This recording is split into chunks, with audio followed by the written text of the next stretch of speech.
cuestión por las imágenes viene desde los tiempos de Da Vinci. El hombre siempre se preocupó de buscar la manera como el cuerpo lucía y continúa hoy día en la modernidad. Este es un estudio, y el ponte se le acabó la batería. Este es un estudio que se hizo recientemente, se publicó en el JACC hace menos de un año, donde un grupo de cardiólogos decidieron investigar si las momias egipcias en el Museo de Arqueología del Cairo demostraban aterosclerosis o no. Y como ustedes ven en las imágenes, nuestros amigos momificados de hace 3.500 años tenían evidencia de aterosclerosis ya en CT.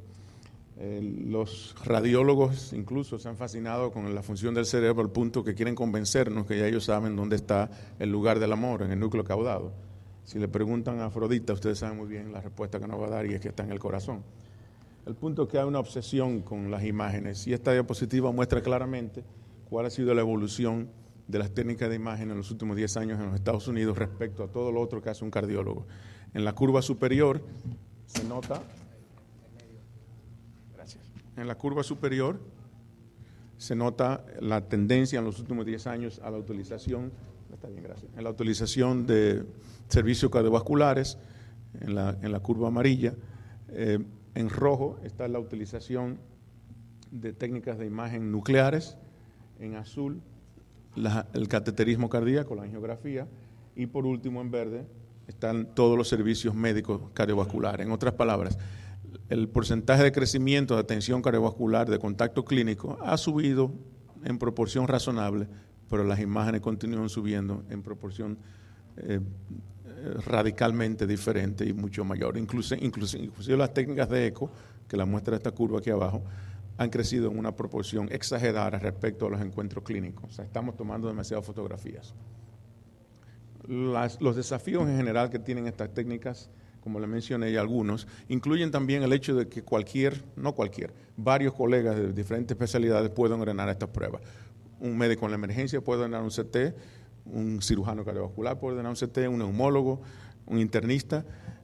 Por lo tanto, se requiere cierta integridad de conceptos, y usualmente los cardiólogos somos los que terminamos al final siendo consultados porque llegó el paciente, y le vamos a mostrar unos casos, con dolor abdominal, le hicieron un CT y encontraron que tienen coágulo en la auricular izquierda. Entonces, estos son desafíos que uno encuentra en la práctica diaria. Por supuesto, los costos son un problema serio, la logística de implementación, los protocolos, la estandarización de las imágenes, la multiplicidad de equipos que existen y de marcas diferentes, los problemas de seguridad respecto al paciente en cuanto a radiación, daño renal, claustrofobia, etcétera, etcétera. Y un factor muy importante son los hallazgos incidentales que se encuentran en muchos pacientes. Un trabajo que publicamos hace unos años mostrando muchas de las cosas que un CT nos puede mostrar que no estamos buscando, hernia hiatal, tumores en los pulmones, etcétera. Y esto ocurre con mucha frecuencia.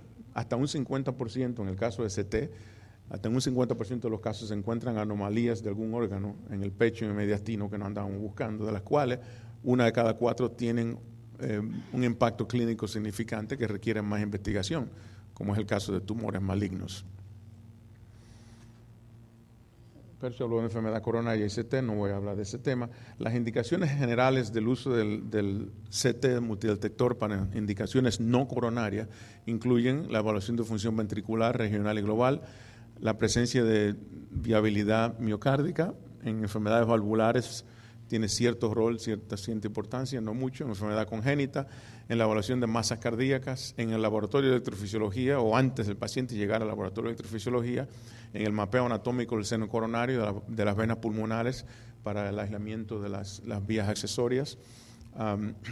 También en los pacientes con insuficiencia cardíaca que se van a someter a marcapaso bicameral para determinar la anatomía del seno coronario.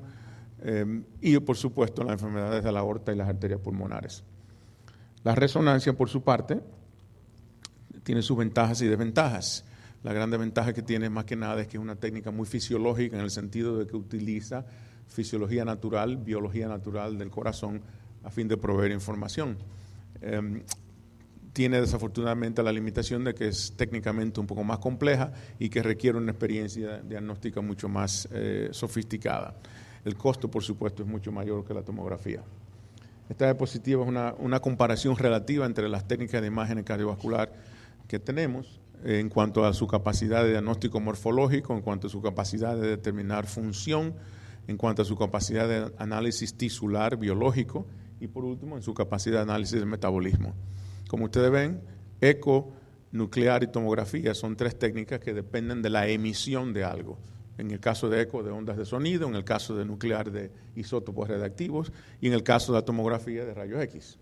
De todas estas técnicas, la que es más fisiológica es la resonancia, porque utiliza la actividad de protones y neutrones simplemente con un magneto. Por lo tanto, es la que tiene mucho mayor valor en la evaluación biológica y funcional de los tejidos.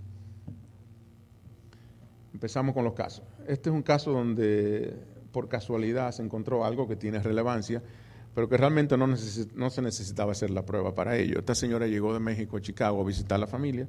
Nadie entendía lo que ella decía en español, tenía una historia vaga de fibrilación auricular y llegó con dolor de pecho y disnea. Le ordenaron una tomografía del pecho y encontraron lo que ustedes están viendo aquí a la izquierda, que es un tremendo coágulo en la aurícula izquierda y el apéndice auricular izquierda. Ahí llaman al cardiólogo y por supuesto ya la pelota está caminando. Este fue un hallazgo incidental que sí tiene relevancia. La señora tiene un coágulo gigantesco en el apéndice auricular en ecotran esofágico. En el caso de enfermedad valvular, las guías sugieren que el valor de la resonancia está todavía por demostrarse, exceptuando en una condición, y es en algunos pacientes donde hay duda de la anatomía valvar aórtica en preparación para cirugía. Como ustedes ven aquí, este es un paciente con valva bicúspide aórtica, donde se puede hacer una planimetría perfecta y determinar el grado de estenosis y analizar la porción ascendente de la aorta en caso de que el cirujano necesite hacer un reemplazo aórtico también.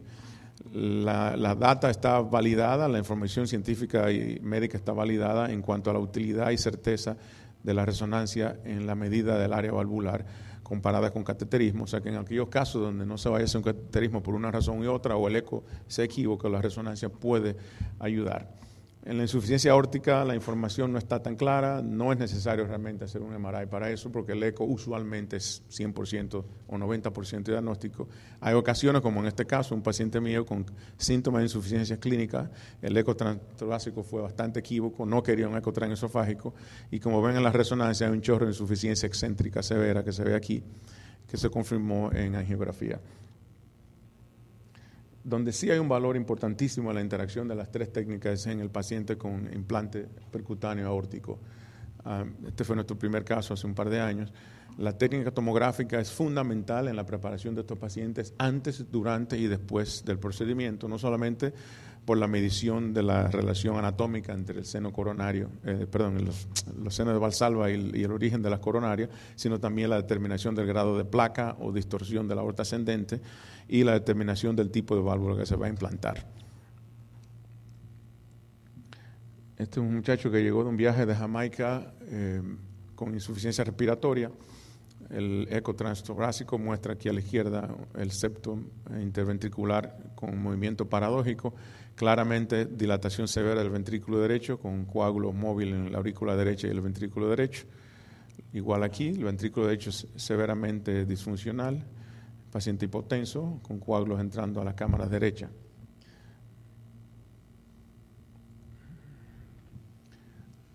La compresión de la vena cava durante la respiración está marcadamente limitada, indicando que la presión de llenado de la aurícula derecha es por lo menos 20 centímetros de mercurio, 20 milímetros de mercurio. El M-modo mostrando la contracción paradójica del septum y el ecodoppler indicando hipertensión pulmonar moderada severa, lo cual en un caso de embolia pulmonar aguda es de un valor pronóstico importantísimo que explica por qué el paciente está en shock. El CT muestra claramente que tiene una embolia pulmonar masiva del tronco pulmonar. Luego de terapia trombolítica desaparece el coágulo, pero el ventrículo sigue hipokinético. Esto es para recordarles que el eco y la resonancia, el eco y el CT tienen valor importante en el pronóstico de estos casos de embolia pulmonar severa, que añadido a la clínica, la presentación clínica en shock e hipotensión o añadido a los marcadores biológicos como la troponina, nos ayudan a pronosticar el futuro de estos pacientes.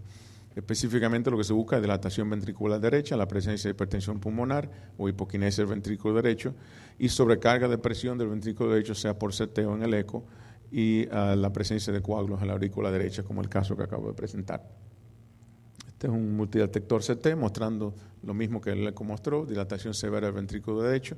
Los europeos tienen cientos y cientos de pacientes con demostrada prueba de que la relación entre el tamaño ventricular derecho e izquierdo es uno de los factores pronósticos más importantes en el CT en estos pacientes.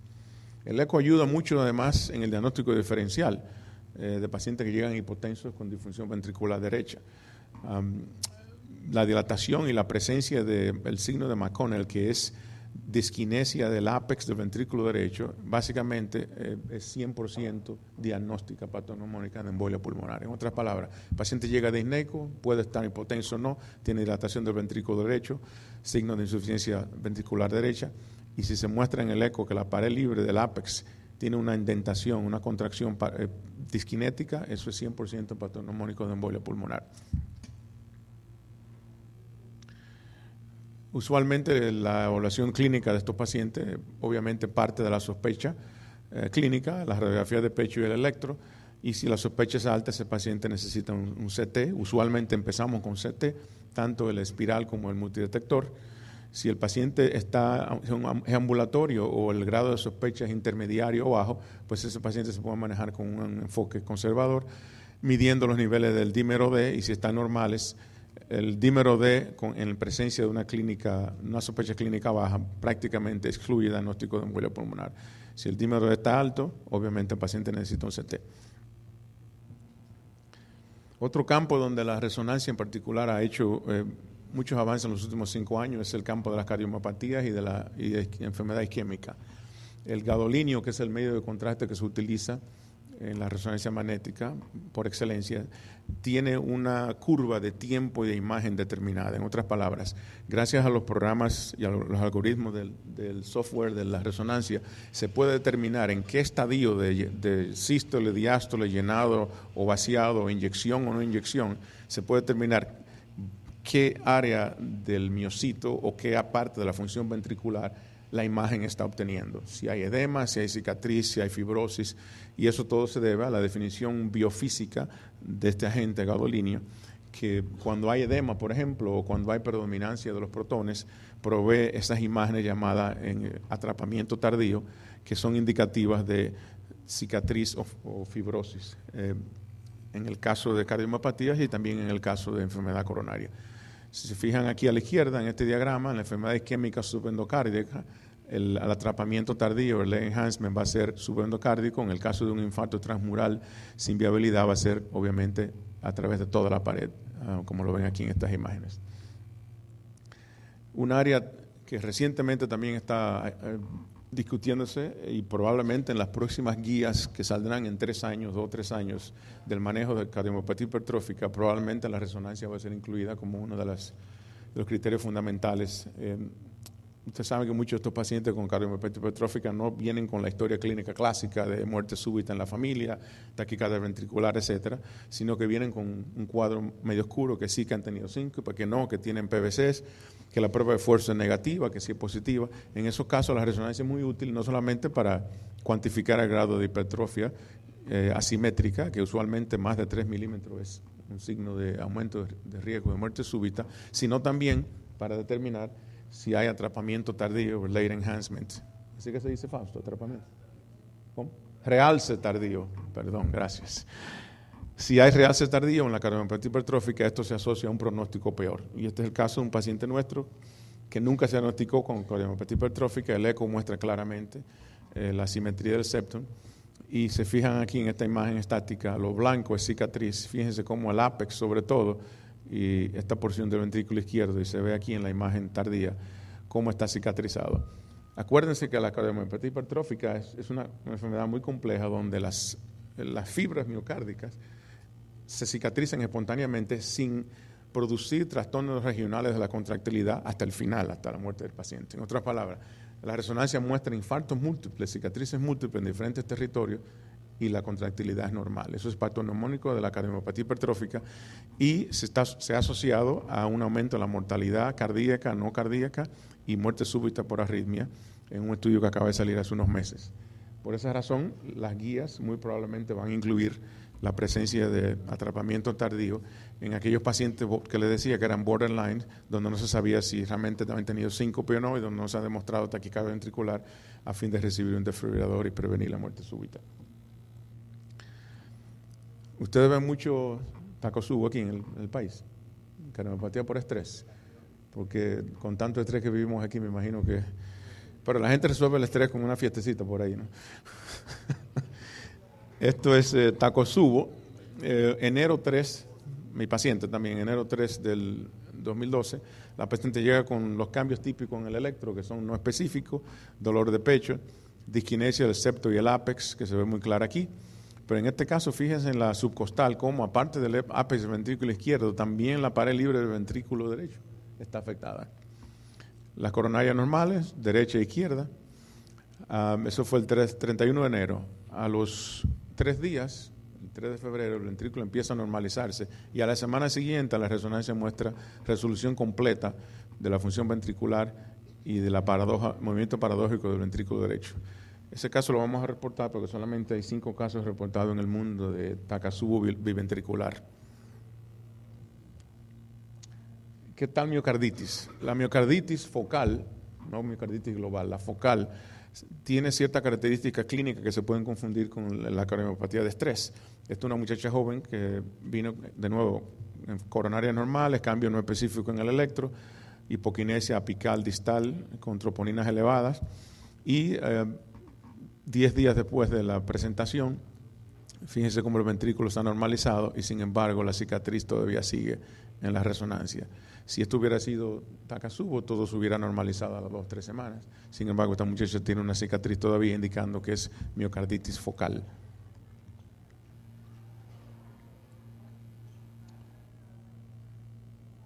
Pero el área realmente más importante por la frecuencia de enfermedad coronaria es el área más importante de la resonancia es en la viabilidad miocárdica.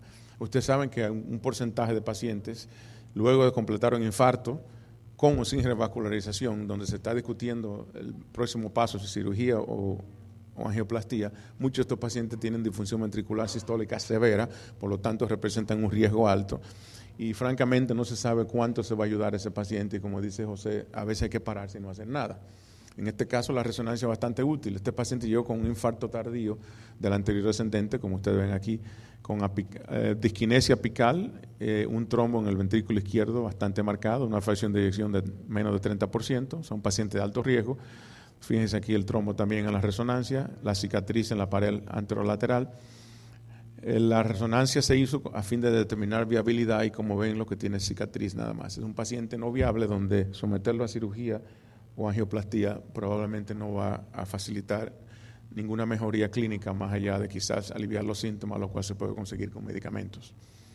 Esta es la diapositiva, me la mandó Mario la semana pasada, es el primer análisis meta de todos los estudios que se han hecho utilizando resonancia para viabilidad, demostrando que la mejor manera es hacerla con dobutamina a bajas dosis, con un valor predictivo positivo excelente a todos los niveles. Así que dobutamina de bajas dosis en resonancia magnética es fundamental para decidir qué paciente se somete a riesgo quirúrgico o intervencionista cuando el caso es de alto riesgo para empezar.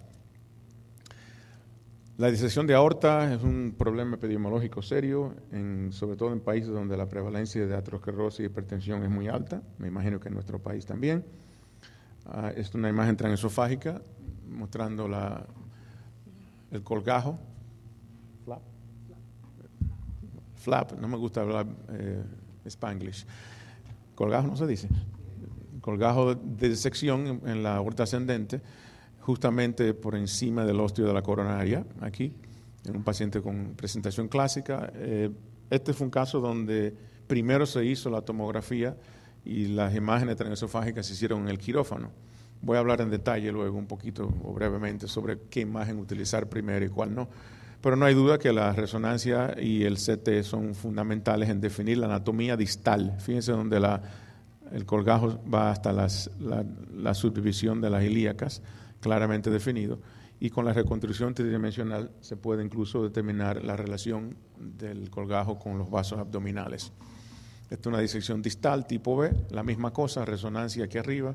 Fíjense los detalles donde muestra donde termina el colgajo en arteria nominada izquierda, aquí también, y la reconstrucción tridimensional. En este caso, una cosa tan sencilla como un eco transtorácico supraesternal o subfoideo, subcostal, muestra claramente la imagen de la disección en este caso. ¿Cómo debemos enfocar al paciente con sospecha de disección aorta desde el punto de vista de imágenes? Lo primero es un electrocardiograma que, aunque está normal en una tercera parte de los pacientes, lo que quiere el electrocardiograma es determinar si se trata de un infarto agudo, porque el infarto agudo es bastante similar en ocasiones a una disección.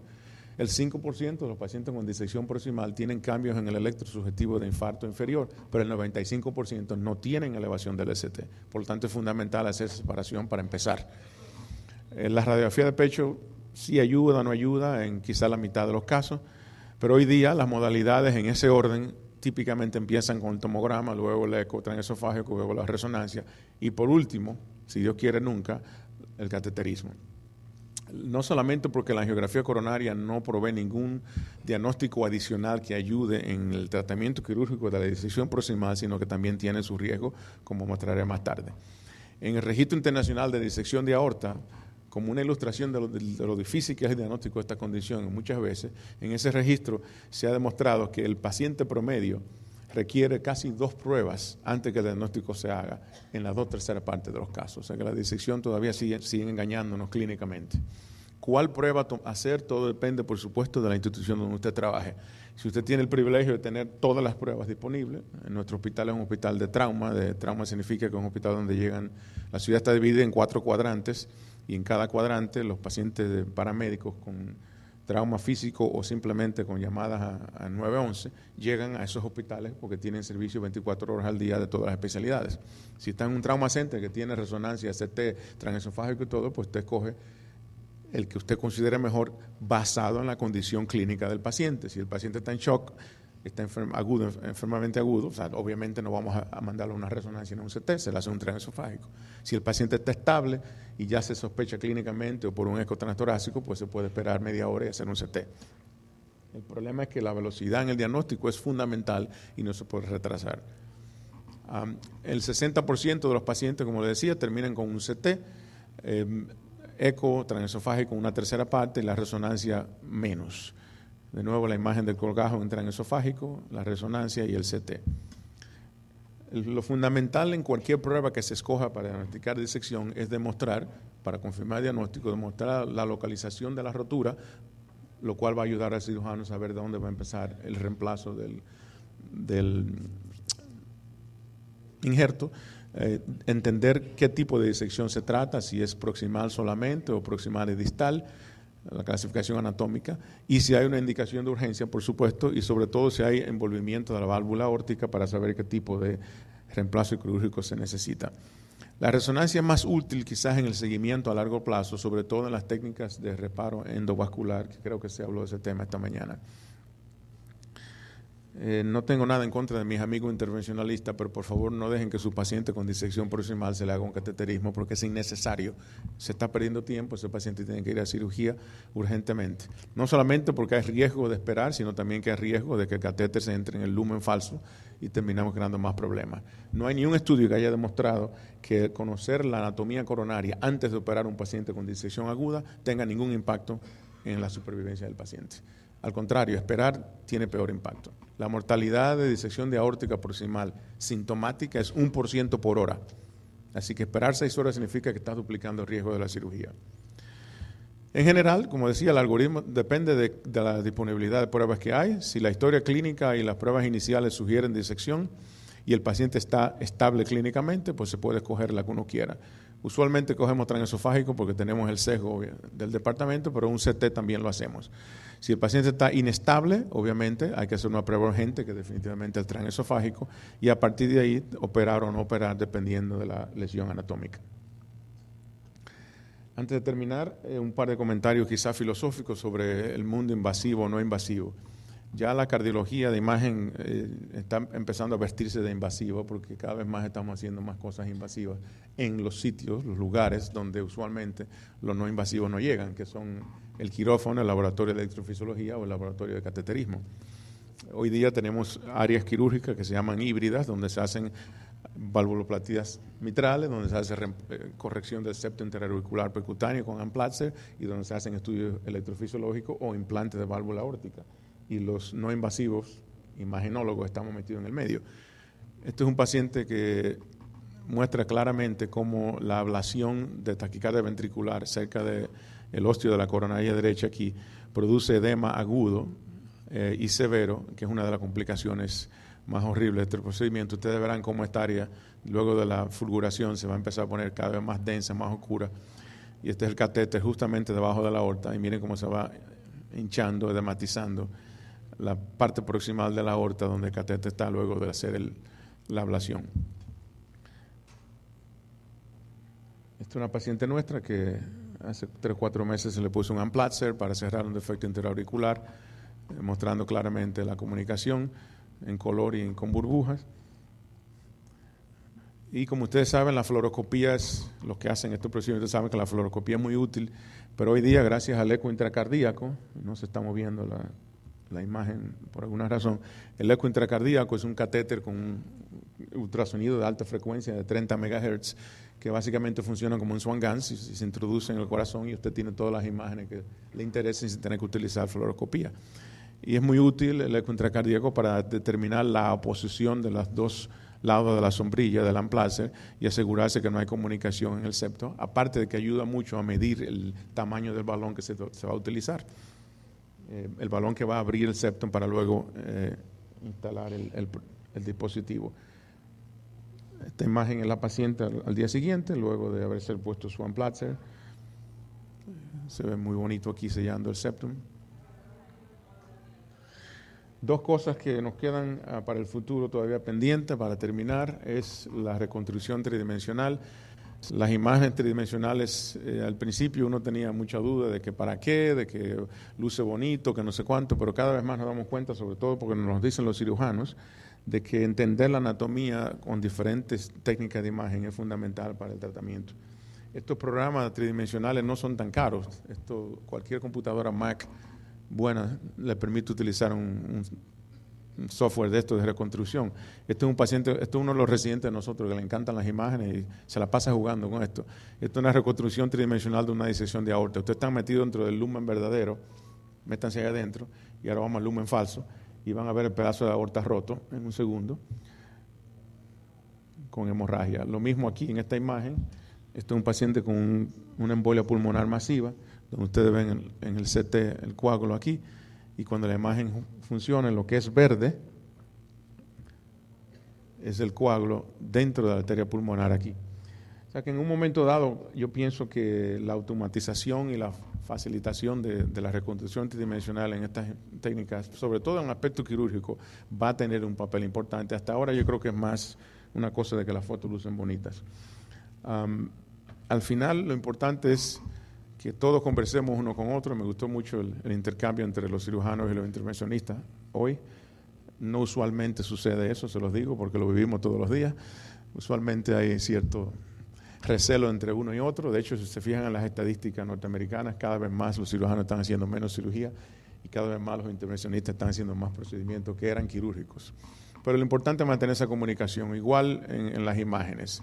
Entre los cardiólogos y los radiólogos debe haber una comunicación donde se haga un enfoque de grupo, que al fin y al cabo lo que preferimos es lo mejor para el paciente y que cada quien haga lo que sabe hacer. Muchas gracias.